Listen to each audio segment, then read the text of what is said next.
नमस्कार दोस्तों, स्वागत है आपका आपके अपने चैनल शिक्षा दीक्षा विद वीके पर। मैं विपिन कुमार, आपका कॉन्स्टिट्यूशन एंड पॉलिटी का फैसिलिटेटर। हम फंडामेंटल राइट्स पढ़ रहे थे और अपने मौलिक अधिकारों को हमने एक अच्छे सेगमेंट के रूप में ख़त्म किया। कल की क्लास में कुछ अगर समस्या आई थी, हालांकि किसी ने कमेंट नहीं किया, तो उम्मीद करता हूं कि आपको वो चीज़ें समझ आ गई होंगी। अगर इसके बाद भी अगर कोई वीडियो देख रहा है तो भी मुझे कमेंट करके ज़रूर बताएं, तो मैं कोशिश करूंगा कि उसे दोबारा से आपके लिए सॉर्ट आउट करूं या फिर दूसरा लेक्चर उसके ऊपर प्लान करूं। ठीक है दोस्तों, आज जो सेगमेंट हम पढ़ने के लिए जा रहे हैं वो पढ़ेंगे हम राज्य के नीति निर्देशक तत्व। जानेंगे क्यों मौलिक अधिकारों के बाद राज्य के नीति निर्देशक तत्वों के बारे में बात की गई और उसके बाद कैसे फिर नागरिकों के कर्तव्यों के बारे में बात की गई, कैसे इनका एक दूसरे से संबंध स्थापित होता है। तो चलिए स्टार्ट करते हैं। देखिए दोस्तों, हम आज पढ़ेंगे नेक्स्ट भाग 4, राज्य के नीति निर्देशक तत्व, directive principle of state policy. इन्हें ही बोलता हूं मैं DPSPs। ठीक है दोस्तों, यही बात होती है।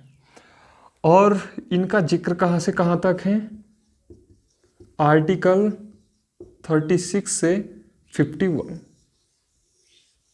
ठीक है, इनकी आज हम बात करेंगे। राज्य के नीति निर्देशक तत्व क्या होते हैं, ये बात सबसे पहले हमें समझनी है। हमने फंडामेंटल राइट्स में देखा कुछ, जिसमें हमने ये बात देखी कि जो फंडामेंटल राइट्स हैं वो क्या हैं कि वो नागरिकों को प्राप्त अधिकार हैं। और यहाँ पर जो हम देखते हैं कि एक प्रकार से आप कह सकते हैं कि ये जो अधिकार है किसको प्राप्त हैं? राज्य को प्राप्त है। अब जैसे हमने मौलिक अधिकारों को पढ़ा कि उनके लिए हम क्या थे? न्यायालय चले जाते थे हम, और न्यायालय चले जाते थे। लेकिन क्या DPSPs के लिए लागू कराने के लिए हम न्यायालय जा सकते हैं? नहीं जा सकते। मतलब क्या था कि जैसे अगर आपको मैं एक छोटे से एग्जाम्पल से समझाऊं, जैसे एक होता है सामाजिक लोकतंत्र,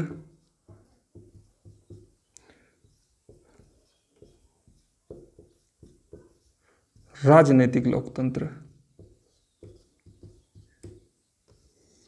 ठीक है दोस्तों, यहां पर भी सामाजिक लोकतंत्र,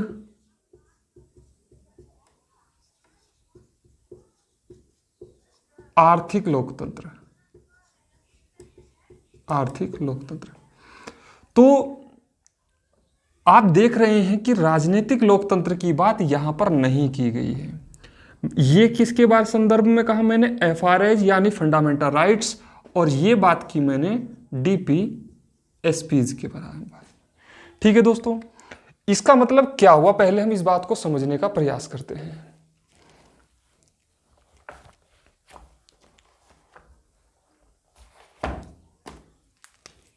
देखो, जो DPSPs होते हैं वो क्या होते हैं?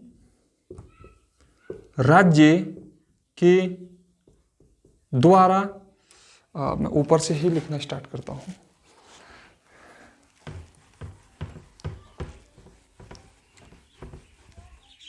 आई होप आपने ये उतार लिया होगा। ठीक है, एक साइड लिखता हूं मैं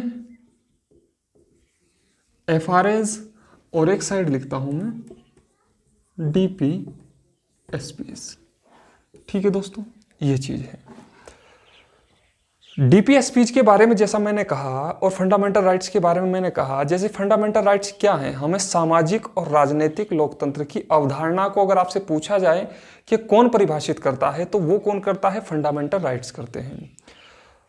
सामाजिक लोकतंत्र का मतलब क्या हुआ, पहले आप इसे भी समझे थोड़ा सा।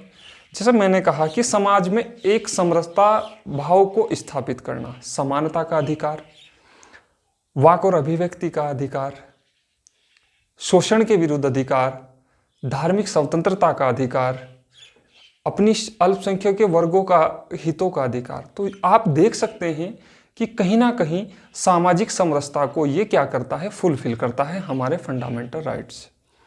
दूसरा ये क्या कहता है कि जो फंडामेंटल राइट्स है, जो मौलिक अधिकार हैं, वो क्या हैं? राज्यों को जो अधिकार प्राप्त हैं वो वैयक्तिक अधिकार प्राप्त हैं। राज्यों को वैयक्तिक अधिकार प्राप्त है, यानी वो इंडिविजुअल अधिकार प्राप्त है। जैसे सपोज अगर एक्स व्यक्ति है, इसे कितने अधिकार प्राप्त है? 14 से लेके 32 तक, वैसे 35 तक लिखते हैं हम। ये अधिकार एक्स व्यक्ति को, यानी इंडिविजुअल वैयक्तिक अधिकार प्राप्त है। जिसका फंडामेंटल राइट्स होगा वो कहां जाएगा? कोर्ट जाएगा। हालांकि कोई और भी जा सकता है, वो काफी बड़ा टॉपिक हो जाएगा, मैं वहां पर जाने का प्रयास नहीं करूंगा। यहां पर क्या है कि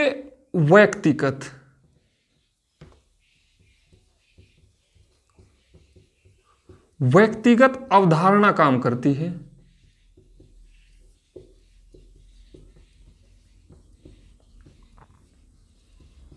और यहां क्या है? सामूहिक अवधारणा काम करती है।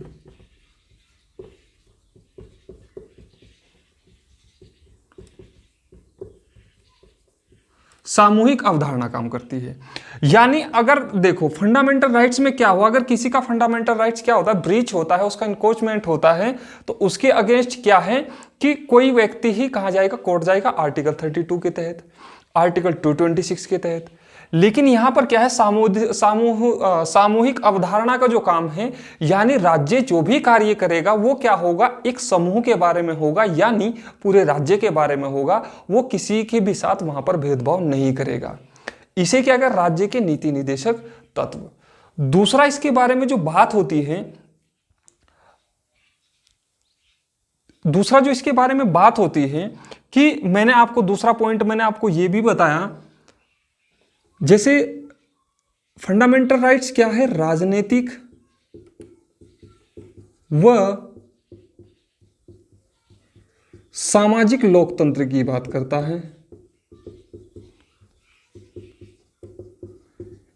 है, ये किसकी बात करता है? आर्थिक लोकतंत्र की बात करता है।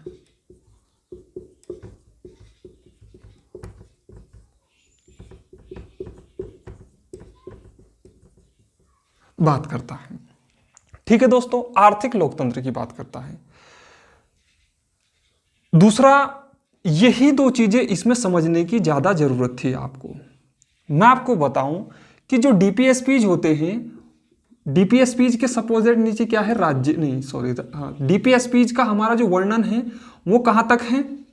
आर्टिकल 36 से 51 तक। ठीक है, ये जो 36 से 51 होते हैं, ये क्या है? मैंने बताया सामूहिक अवधारणा, यानी ये क्या प्राप्त कराते हैं? सामूहिक अधिकार प्राप्त कराते हैं।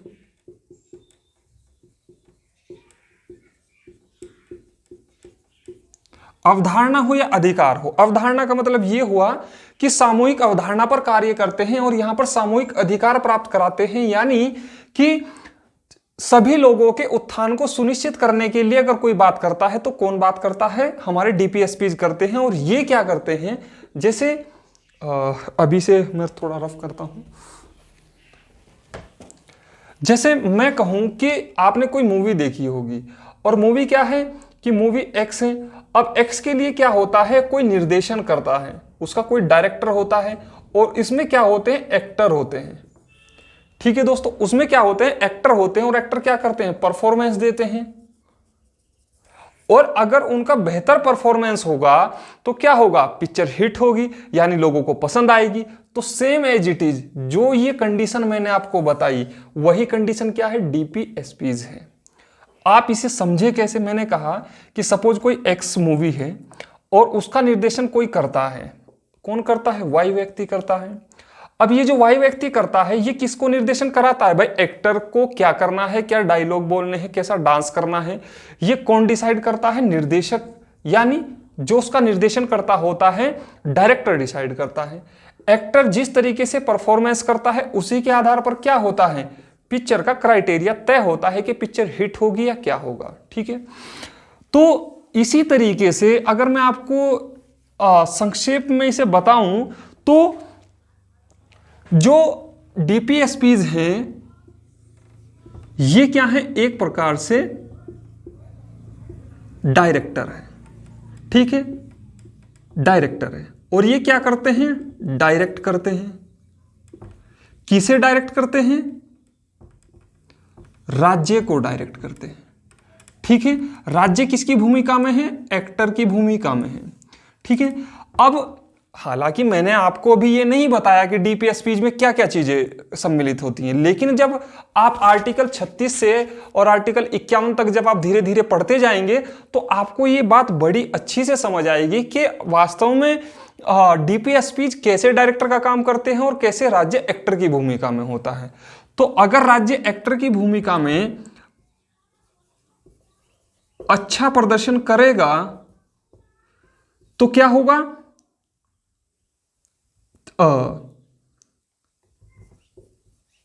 राज्य की छवि क्या होगी, अच्छी होगी। यह बात यहां पर डीपीएससी के थ्रू कही गई है। दूसरी, आर्थिक लोकतंत्र के बारे में मैं अभी जैसे आपको सामाजिक राजनीतिक और सामाजिक लोकतंत्र की बात बताऊं, सामान्य मैंने बताया राजनीतिक लोकतंत्र होता है, हालांकि फंडामेंटल राइट्स में ये बात नहीं कही गई है, लेकिन फिर भी जैसे वोटिंग राइट, वोटिंग राइट क्या है, हमारे यहाँ वोटिंग राइट जब संविधान लागू हुआ तो 21 वर्ष तक के लोगों को वोटिंग राइट दिया गया था। हालांकि 61वें संविधान संशोधन के द्वारा क्या किया गया, उसे फिर 18 वर्ष किया गया। तो उसे जानने के आप निर्वाचन आयोग में मैं आपको बताऊंगा, लेकिन अभी आप समझे कि राजनीतिक अगर लोकतंत्र की मैं बात करता तो वोटिंग राइट से बात कर रहा हूं, और उसके और भी अदर डायमेंशंस हैं। सामाजिक लोकतंत्र की अगर बात करता हूं तो आर्टिकल 15 समानता का अधिकार आप कह सकते हैं, और शोषण के विरुद्ध अधिकार भी आप कह सकते हैं इसे, क्योंकि उसके सारे के सारे में डायमेंशन आपको जो भी पक्ष विपक्ष हैं मैं सब आपको अच्छी तरीके से बताकर आया हूं, ठीक है दोस्तों। तो ये तो हुई इसके बारे में जनरल इंफॉर्मेशन। अब बात करते हैं हम कि जो फंडामेंटल राइट्स हैं वो किस प्रकार से, हाँ ऐसा कहें कि जो डीपीएसपी हैं वो किस प्रकार से फंडामेंटल राइट से भिन्नता प्रदान करते हैं, यानी वो भिन्नता रखते हैं, इसे हम समझने का प्रयास करेंगे, ठीक है दोस्तों। माइनर से अंतर है और मैं आपको सवाल बताऊंगा, सवाल कैसे पूछे जाते हैं, ठीक है। तो चलिए बढ़ते हैं हम आगे।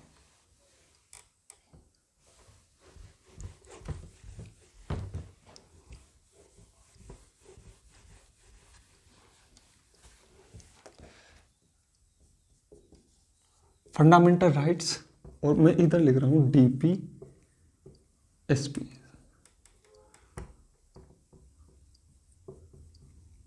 डीपीएसपी, ठीक है दोस्तों। देखो इसका मतलब क्या हुआ, फंडामेंटल राइट्स हमारे किस में वर्णित हैं, भाग 3 में। ये किस में वर्णित हैं, भाग 4 में। फंडामेंटल राइट्स क्या है, न्याय उचित प्रकृति के हैं,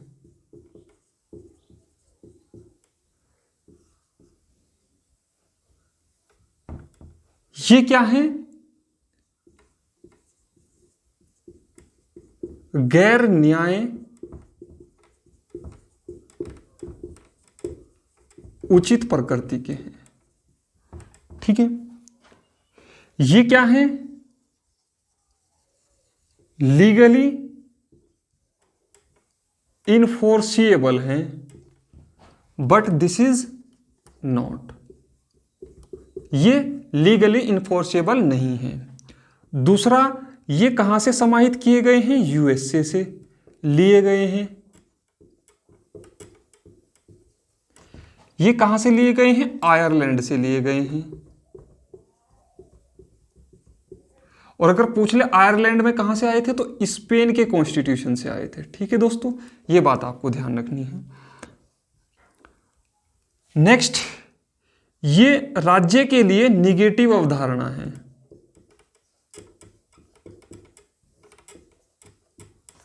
ये राज्य के लिए पॉजिटिव अवधारणा है।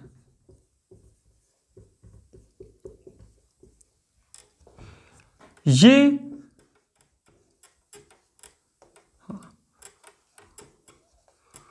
व्यक्तिगत अधिकारों की बात करते हैं। ये सामूहिक कर्तव्य या अधिकार की बात करते हैं। ये सामाजिक व राजनीतिक लोकतंत्र की बात करते हैं। ये आर्थिक लोकतंत्र की बात करते हैं। आर्थिक लोकतंत्र की बात करते हैं।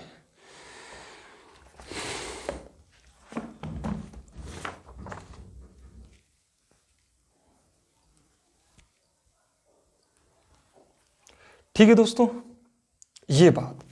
अब देखिए,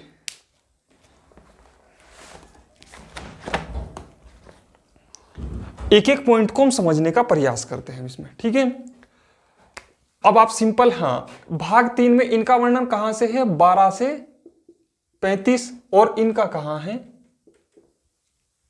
36 से 51। ठीक है, आर्टिकल 36 से 51।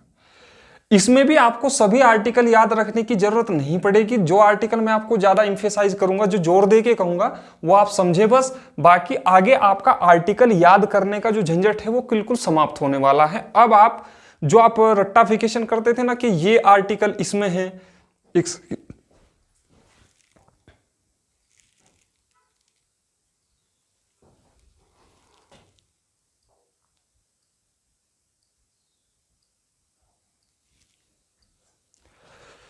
जो आप करते थे ना कि ये आर्टिकल के तहत ये चीज है, ये आर्टिकल के तहत ये चीज है, आज से आज आपको उस चीज से भी छुटकारा मिलने वाला। डीपीएसपी को आप अलग तरीके से पढ़ेंगे। एक तो तरीका ये है जो मैंने आपको बताया, दूसरा तरीका एक एक लाइन का हम मतलब समझेंगे। जैसे मैंने कहा भाग 3, तो इसमें तो कोई बताने की जरूरत नहीं है क्योंकि संविधान में भाग 22 हैं, तो वर्तमान में 25 हैं, तो उसमें बताने की न्याय उचित प्रकृति के नहीं है। यानी क्या है, इनके साथ अगर इनके साथ कोई अन्याय होता है तो ये क्या है, इनके साथ न्याय हो सकता है, यानी हम कोर्ट में जा सकते हैं। दूसरा, लीगली इन्फोर्सेबल है, लेकिन इनके लिए क्या है कि गैर न्याय उचित प्रकृति के हैं। यदि सरकार क्या है, सरकार का इद्देश्य कि राज्य यदि इस अवधारणा पर कार्य नहीं करता तो क्या है, इनके लिए हमें कोर्ट नहीं जा सकता। तीसरा पॉइंट हमने कहा लीगली इन्फोर्सिएबल क्या है, फंडामेंटल राइट्स हैं, यानी वैधानिक रूप से लागू हो सकते हैं। ये कोर्ट दिशा निर्देश दे सकता है, यहां पर कोर्ट दिशा निर्देश नहीं दे सकता, यानी इन्हें बाध्यकारी नहीं बनाया जा सकता। इसका मतलब ये है। यूएसए से लिए गए हैं, इसमें भी कोई संकोच नहीं है। कहां से? आयरलैंड से। आयरलैंड में कहां से आए? स्पेन से आए। ये क्या है? निगेटिव अवधारणा है। अब निगेटिव अवधारणा का क्या मतलब हुआ? ये क्या है? राज्य की शक्ति को सीमित करते हैं। समझाना आपने विभिन्न डायमेंशन, जैसे मैंने न्यायिक पुनर्विलोकन बताया, आर्टिकल 32 के तहत हम चले गए, राज्य को निर्देश दे दिया गया कि आप ये करिए, या फिर आर्टिकल 13(2) के तहत कानून को ही क्वेश्चन कर दिया गया, एबोलिश, उसका उन्मूलन कर दिया गया। तो यहां पर न्यायपालिका ज्यादा स्ट्रांग होती है, लेकिन यहां पर क्या है, ऐसा नहीं होता है। पॉजिटिव अवधारणा, यानी राज्य को लगेगा तो राज्य काम करेगा, अगर उसे नहीं लगता तो वो नहीं करेगा। ये बात क्या कहता है? डीपीएसपी कहते हैं। ये व्यक्तिगत अधिकारों के यानी इंडिविजुअल राइट की बात करता है। इंडिविजुअल राइट्स का मतलब क्या हुआ कि ये पर्टिकुलर पर्सन के बारे में बात करता है, लेकिन यहाँ क्या सामूहिक कर्तव्य या अधिकार की बात करता है। इसका मतलब क्या हुआ, इसका मतलब ये हुआ कि राज्य जो भी कार्य करेगा वो किसी एक पर्सन के लिए नहीं करेगा, वो क्या करेगा कि संपूर्ण जो भी राज्य की जनता होगी सभी के लिए क्या कार्य करेगा, राज्य कार्य करेगा। मैंने कहा सामाजिक और राजनीतिक लोकतंत्र की बात करता है, तो इसको भी आपको बता के आया हूं अब। और ये भी क्या है, आर्थिक लोकतंत्र की बात करता है। तो क्या मैं इसे अगर आपके सामने अगर मैं इसे कहूं, अगर आपसे एक सवाल पूछा जाए कि राज्य किस तरीके राज्य जो है, राज्य का कर्तव्य क्या है, तो आपको देखकर नहीं लगता कि राज्य का जो कर्तव्य है इसमें वो क्या है, एक लोक कल्याणकारी राज्य की स्थापना करना, यह बात है। एक लोक कल्याणकारी राज्य की स्थापना करना, यह मतलब किस चीज से निकलता है, यहां पे देखो, इस लाइन से ही क्लियर हो जाता है और ये लाइन भी इसमें इंक्लूड हो जाती है। यानी ये क्या कहता है, एक लोक कल्याण, किसका कल्याण, लोगों का कल्याण। जब मैं संविधान आपको पढ़ा रहा था स्टार्टिंग से ही, तो मैंने वहां पर काफी जोर देके इस बात को कहा था कि लोक कल्याणकारी राज्य की स्थापना करना, काफी चर्चाओं में भी मतलब काफी बार मैंने जिक्र किया। तो अब आप समझने का, लोक कल्याणकारी राज्य की अवधारणा क्या होती है, धन के संकेंद्रण को रोकना, समान नागरिक संहिता, कर्मगारों के लिए कामगार का प्रबंधन, और जो फैक्ट्रीज लगती है उनमें कामगारों का प्रबंधन, दूसरा प्रसूति को सहायता सुरक्षा, तीसरा यहाँ पर क्या आता है कि आप देखेंगे समान कार्य के लिए समान वेतन, महिला और पुरुष को समान कार्यों के लिए समान वेतन मिले। तो बहुत सारी चीजें यहाँ पर आएंगी और आपको बिल्कुल लगेगा कि राज्य क्या करेगा, राज्य इस ओर कदम उठाएगा, कदम बढ़ाएगा और क्या करेगा, राज्य लोक कल्याणकारी राज्य, यानी राज्य लोगों का क्या हो, कल्याण हो। और जब लोगों का कल्याण क्या होगा तो ऐसा राज्य बनेगा और उसे कहा जाएगा लोक कल्याणकारी राज्य। और इसी आधार पर कह सकते हैं हम कि ये एक लोक कल्याणकारी राज्य की स्थापना की बात करता है। कौन करता है, डीपीएसपी बात करते हैं। ये बात आई हमारी इसकी जनरल इंफॉर्मेशन के बारे में, जो मैं आपको लेक्चर को पढ़ाने से पहले आपको ये बात मैं समझाना चाहता था। ठीक है दोस्तों, चूंकि ये बात मैंने आपको इसलिए बताई, सवाल यहीं से आते हैं। अब सवाल यहीं से आते हैं। आर्टिकल तो कोई भूला भटका अगर पूछ लिया, अब क्या है, थोड़े समझ पर विकसित होकर सवाल आने लगे। अभी मैं आपको सवाल भी दिखाऊंगा, सवाल किस तरीके से पूछ रखा है, तो आपको लगेगा कि हाँ वास्तव में सवाल जो है इस तरीके से पूछे जाते हैं और इस तरीके से हमें थोड़ा पढ़ना चाहिए, थोड़ा सा दिमाग खोलना चाहिए। खैर बाकी का जो इसका मूल वर्ग है वो हम कल डिस्कस करेंगे। आप अभी आज के लिए इतना ही समझे, लेकिन फिर भी मैं आपको थोड़ा सा स्पष्टता इसमें क्लियर कर देना चाहता हूं। आप इसे नोट डाउन कीजिए।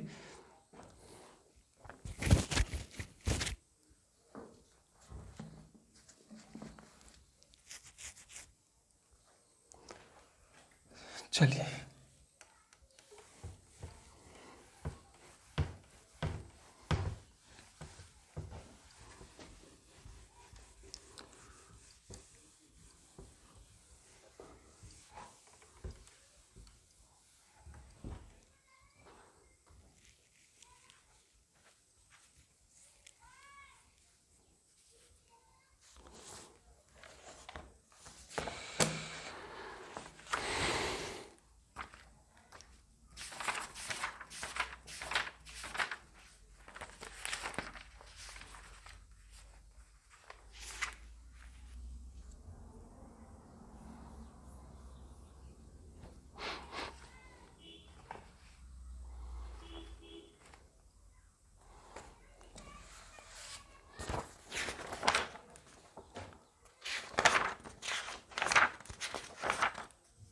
सबसे पहले आप इसके 3 कैटेगराइज समझे आप, उसके बाद हम सवाल को देखेंगे।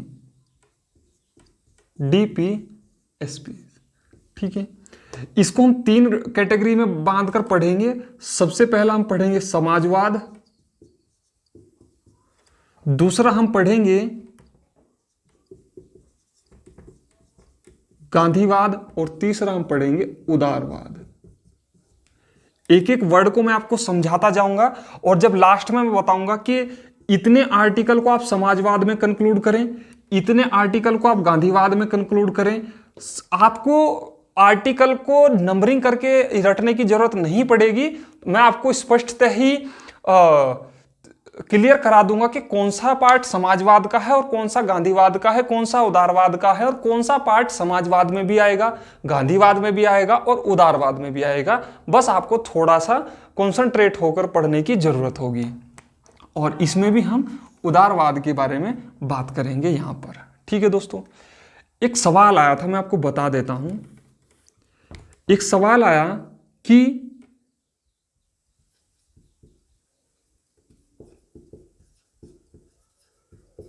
संविधान की प्रस्तावना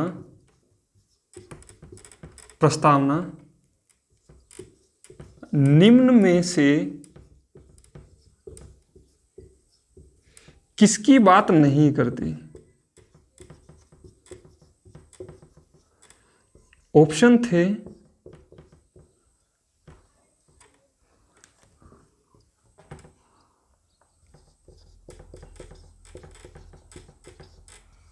सामाजिक स्वतंत्रता,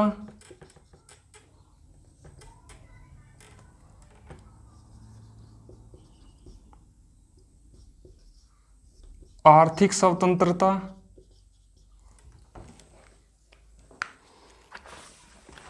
थोड़ा इंक डाल लो प्लीज।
ठीक है,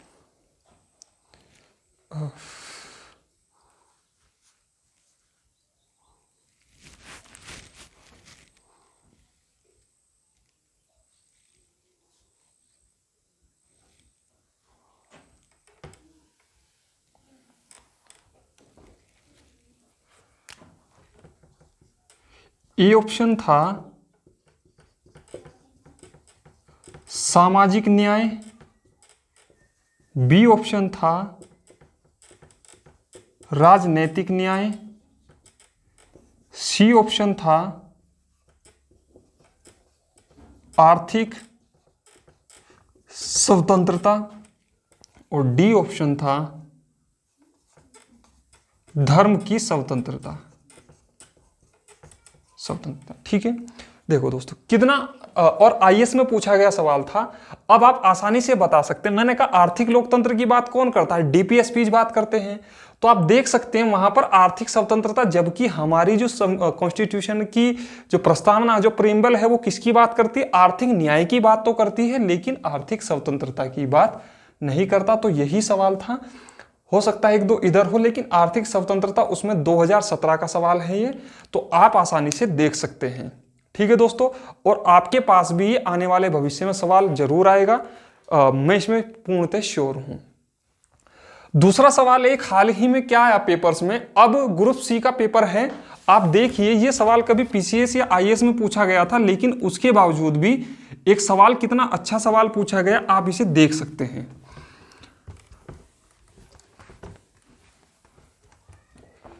जैसे सवाल है,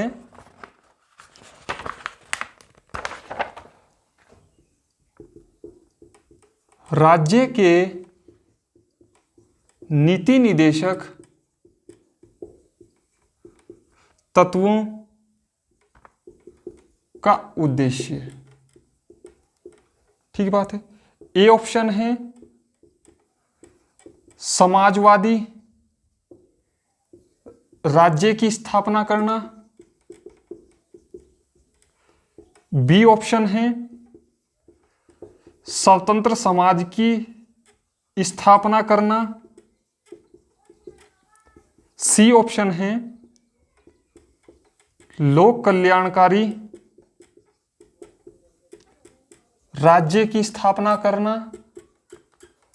और डी ऑप्शन है गांधी जी के राम राज्य की स्थापना करना। अब बताओ दोस्तों, अगर आपने अच्छे से नहीं पढ़ा है तो आप देखेंगे या किसी भी स्टैंडर्ड बुक से आप पढ़ेंगे तो वहां आपको समाजवादी राज्य की स्थापना भी मिलेगी। स्वतंत्र समाज स्थापना करना, यह किसका गुण है? उदारवाद का। लोक कल्याणकारी राज्य की स्थापना करना, इसके बारे में तो बात करूंगा ही, और गांधी जी के। अभी मैंने आपको तीन चीजें बताई। मैंने आपको बताया उदारवाद के भी गुण हैं डीपीएसपीज में, समाजवाद के भी गुण हैं और गांधीवाद के भी गुण हैं। ठीक है।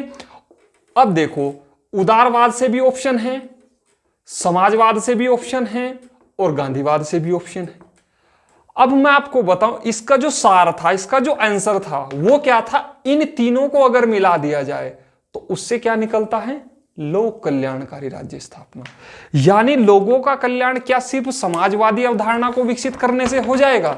नहीं होगा। लोगों का कल्याण क्या सिर्फ गांधी जी के राम राज्य स्थापना करने की हो जाएगा? नहीं होगा। क्या लोगों का जो कल्याण है वो उदारवाद की अवधारणा से साबित हो जाएगा? नहीं होगा। यानी तीनों का जब मिश्रण होगा तो क्या होगा? लोक कल्याणकारी राज्य की स्थापना तभी हो सकेगी जब इन तीनों डायमेंशन को शामिल किया जाएगा डीपीएसपी के अंतर्गत। तो सवाल इस तरीके से भी पूछे जाते हैं और आपको इसी तरीके से अपनी पढ़ाई को करना होगा।